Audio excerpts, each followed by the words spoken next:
carbon monoxide at hotel pool suspected in Michigan. Deaths. News of the day: one person was found dead and 8 others were hospitalized after a group of people were found unconscious around a hotel's indoor pool in southern Michigan.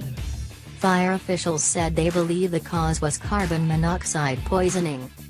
8 people were treated at local hospitals, including first responders who helped unconscious victims, according to police in Niles.